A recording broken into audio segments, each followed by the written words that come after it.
بسم اللہ الرحمن الرحیم۔ السلام علیکم۔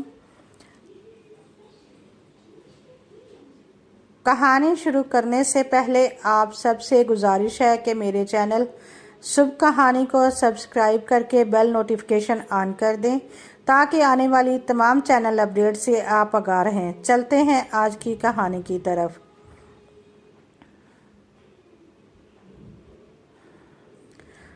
شادی کرنے سے انکاری تھی کیونکہ مجھے سسرالی رشتوں سے چڑ تھی، بلکہ نفرت تھی۔ ایک بندے کے ساتھ حصول کے لیے کیا ڈھیر سارے فضول رشتوں کو قبول کروں، ان کی اچھی بری باتیں سہوں، ناروا رویہ برداشت کروں، رنگت خراب، صحت متاثر، آخر میں دماغ خراب۔ اس لیے میں نے فیصلہ کیا تھا کہ میں یوں ہی زندگی گزار دوں گی، آزاد، من پسند، پرسکون، لیکن ہوتا وہی ہے جو منظور خدا ہوتا ہے۔ ہونی کو کوئی کیسے ٹال سکتا ہے؟ یہ سب کہاوتیں میرے آنگن کی دہلیز پر جمع ہو گئیں۔ جب حیدر کا رشتہ میرے لیے آیا تو انکار کی کوئی گنجائش نہ تھی۔ میرے گھر والوں نے مجھ سے ہاں کروا کر ہی دم لیا۔ میں اپنی آزادی یعنی رسالے پڑھنا، دیر تک سونا، موبائل اور انٹرنیٹ پر مصروف رہنا وغیرہ وغیرہ کے خاتمے پر سخت پریشان تھی۔ میں نے یہ فیصلہ کیا کہ میں خود کو ساوتی ثابت نہیں کرنا چاہتی، سسرالی رشتوں کو سر نہیں چڑھانا۔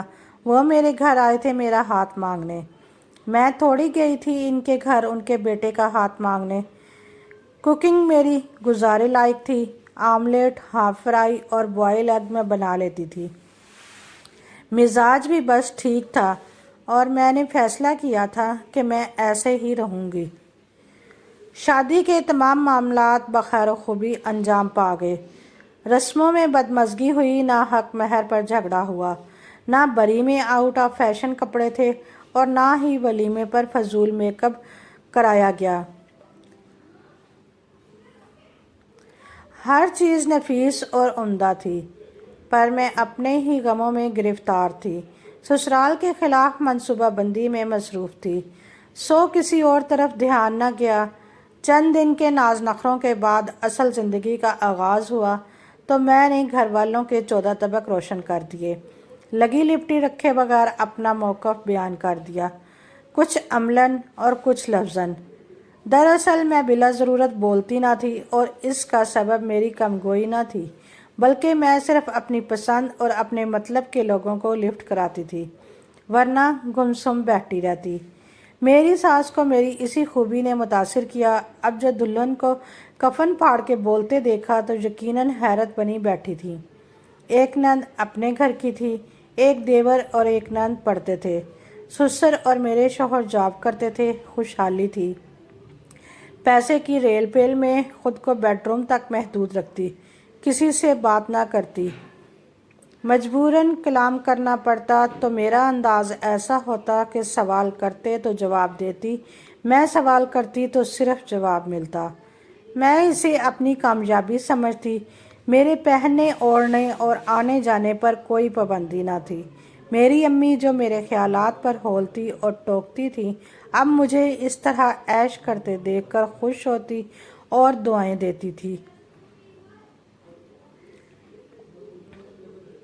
آپ کی سوچ غلط تھی امی، میں کبھی آپ کو کالو نہیں کروں گی۔ میں ٹین ایج میں تھی جب امی سے یہ کہتی، میں نے ایسا ثابت کر دکھایا تھا۔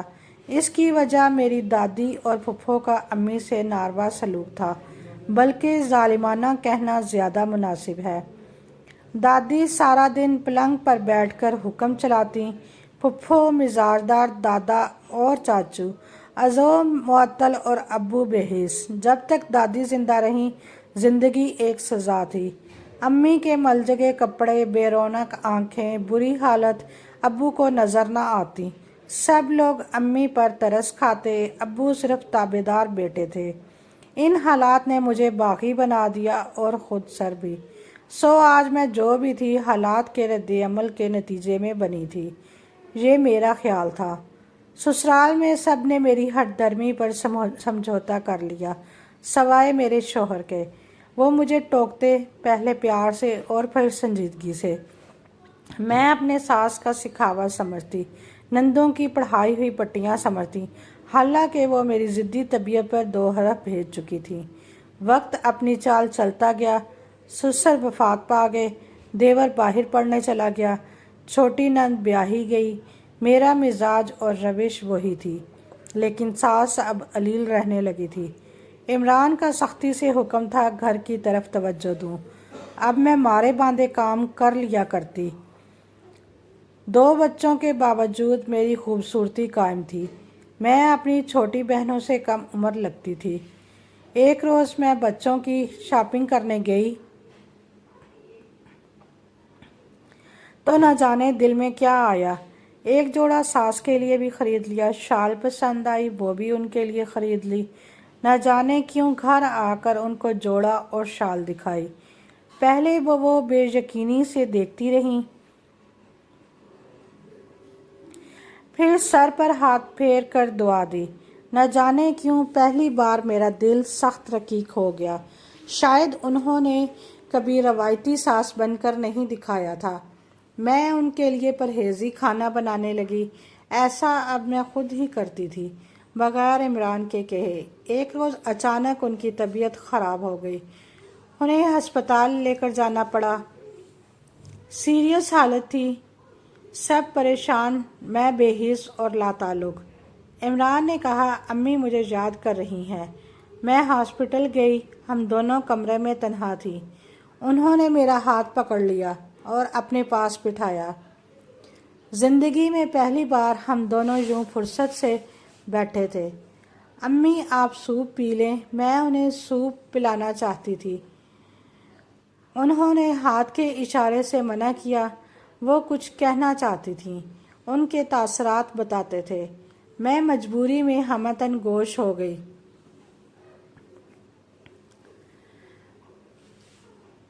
मेरी शादी हुई तो मेरा वास्ता रवायती ससुराल से पड़ा।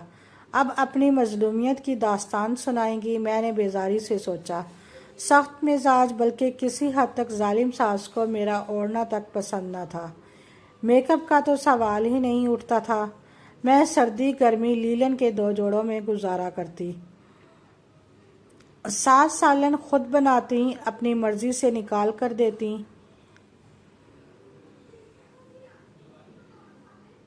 कभी बोटी डालना भूल जाती, कभी पानी वाला सालन मेरा मुकद्दर बनता, कभी मेरे हिस्से की रोटी ख़त्म हो जाती। शौहर अच्छे थे मगर अपने कमरे तक। सब कहते हैं मैं जलते तवे पर ज़िंदगी गुजार रही हूँ। हर वक्त लड़ाई झगड़ा, रोक टोक। मेरे दिल में सास नंदों के लिए बेजारी थी और नफ़रत शौहर के लिए। मैं बोरियत से बातें सुन रही थी। मेरी सास आहिस्ता आहिस्ता बोल रही थी, आंखों में बेरंग पानी था। आखिर ये मुश्किल बल्कि बहुत मुश्किल वक्त गुजर गया। कैसे गुजरा ये सिर्फ मैं जानती हूँ। फिर मैंने ये फैसला किया कि मैं ऐसी सास नहीं बनूंगी। रिश्ते अच्छे बुरे नहीं होते, हमारे रवैये उन्हें अच्छा या बुरा बना देते हैं। इसलिए फ़ैसला किया कि मैं ऐसी सास नहीं बनूंगी। सास की वफ़ात के बाद भी मेरे दिल से उनके लिए नफ़रत और गिले ख़त्म ना हुए। मैंने सोचा क्यों बेटे और बहू की ज़िंदगी के अच्छे दिन अपने हसद और जलाने की नज़र करूं। मैं शायद अच्छी सास ना भी बन सकूं, मगर अच्छी इंसान तो बन सकती हूँ ना। मैंने अपनी बेटियों को भी घरेलू साजिशों से दूर रखा था। मैं ये चाहती थी कि इनके जहन प्रागंदा ना हों। आज मेरे बच्चे अपने घरों में खुश और मुतमईन हैं, मेरा लिहाज करते हैं, एहतराम करते हैं। मुझे यकीन है कि मेरे मरने के बाद मुझे अच्छे अल्फाज में याद रखेंगे। मेरी सास का सांस फूलने लगा। मैंने पानी पिलाया और कमर सहलाई। काफ़ी देर बैठने के बाद मैं वापस आ गई। ना जाने मेरा दिल क्यों बोझल था। शायद मुझे आज अपनी ज़्यादतियों का एहसास होने लगा। बाज़ औक़ात बुरे लोगों को अच्छे मिल जाते हैं जो इनको बदल देते हैं। इसी तरह बहुत अच्छे लोगों को बुरे लोग मिल जाते हैं। जैसे मेरी सास एक मेहरबान औरत थी। और मैं नामेहरबान बहू। सास की बातों ने मेरे दिल पर असर डाला था। मैं रोज़ इनका कमरा साफ करवाती, कपड़े धुलवा कर रखती। अब मैं उनका बहुत ख्याल रखूंगी। ये बात मैं रोज़ तहैया करती।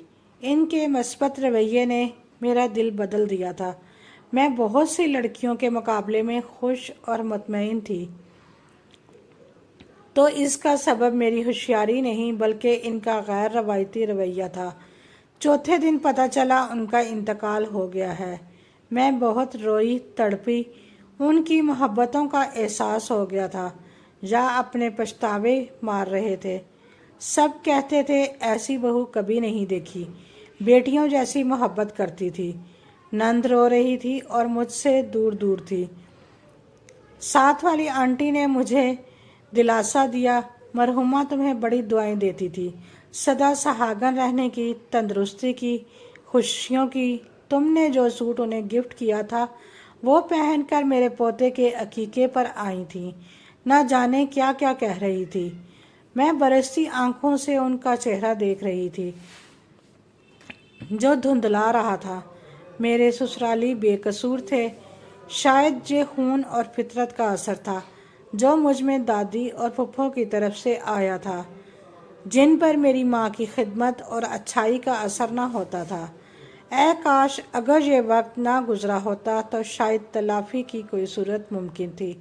मैं अच्छी बहू नहीं बन सकी, ये हकीकत है, मगर अच्छी सास ज़रूर बन सकती थी। कभी भी आने वाली लड़की के लिए ये मेरा फैसला था।